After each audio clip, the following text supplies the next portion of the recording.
Joining us now exclusively are Karri Larson, Michael Hinojosa, and Captain Kevin Freestone. Good morning to the three of you. Good morning. How are you feeling, first of all? I mean, the injuries alone. I'm in a lot of pain, but it's getting better every day. Now we saw some of the scars there in the piece a second ago. This just wasn't a little bruising and a cracked rib. Tell us, I mean, the full extent of exactly what this fish did to you. Well, the hole it opened a hole right up in my side. Shattered a rib where they eventually had to remove the rib and just pick pieces out because it was just in little shards inside me, and punctured my lung. Michael, you're in the kayak. You see this Barracuda in the distance, probably never expecting it to jump on the kayak like it did. When it did, describe the situation and what you saw. We were out north of Big Pine, which is the island that we live on, feeling we were really safe. I spotted in the distance a giant Barracuda coming in our general direction, probably 40, 50 miles an hour, really moving fast and skipping across the water. We'd never seen a fish of this size jump before, and certainly didn't expect what happened to happen. It exploded on our left. Karri never saw it. It hit her in the rib cage and threw her out of the boat. It was moving really fast. It shattered her ribs, like she said. I had her scramble back onto the boat, and when I saw the wound, she had a hole in her side this large. I cut my hand over it.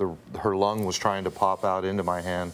I realized then that she might not make it, and I was really, really scared. I didn't know what I was going to tell her family if she didn't make it. Karri, what are you thinking? Because you had some EMT background, so you must have had an idea. Maybe you couldn't see it, but you had to have an idea just the extent of how serious this was. Right. Yeah. As soon as I got back into the boat and sat down, I had a towel, and I looked down, and it was just completely saturated with blood. So I knew I was losing, you know, a lot of blood. And then from the way I was breathing and the extent of the pain, I could tell it was a rib injury, and could hear the gurgling, so I knew I had a punctured lung. Michael, you're saying to yourself, okay, hopefully help will be here in 30 minutes, maybe 20 if we're lucky. When it got past 30 minutes and you're still standing there and you've got your hand on Karri like that, what are you then saying as the time continues to elapse? She didn't want to talk about the injury. She wanted me to talk about positive, happy things. So I began realizing she's going to have a lot of time off of work. So I started talking about potential vacations we could take, places that I could take her to visit. She'd never been to Europe. I pestered her into getting a passport, so she has a passport. I wanted to take her to Europe. So I began trying to distract her away from what was actually happening, because it was just too long. You make the call to Kevin. Kevin, when you arrive on the scene and you see the extent of what has happened here, what are your thoughts? It was when the paramedic, we shot across the flat over there, and he got me on the phone and said, hey, today's the day you need to save a life. She's dying in my arms. We shot across that flat and got up alongside, and you could see she was in pain, but very coherent. Sitting pretty strong. Yeah. Mike's sitting there. He said, it's Brad. We put the paramedic on the boat, and the paramedic looked at me after he looked at the wound. He says, get me an occlusive dressing. And he's looking around like, this is bad.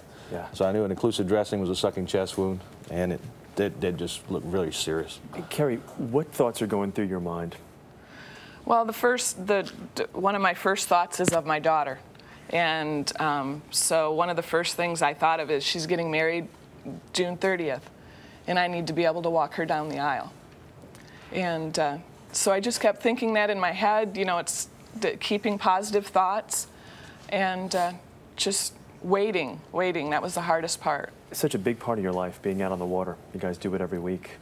How difficult is it to continue going back out on the water, or think about being back out on the water? Well, we worked on that. We would go to a restaurant near the dock and sit there and buy the fish, and we have our houses on the water. So it's hard. I've been out on a boat twice since then, just recently, and I did pretty well. Well, we wish you continued success in your recovery. Thanks for coming up here and sharing the story with us. Thank you. Scary. You're lucky.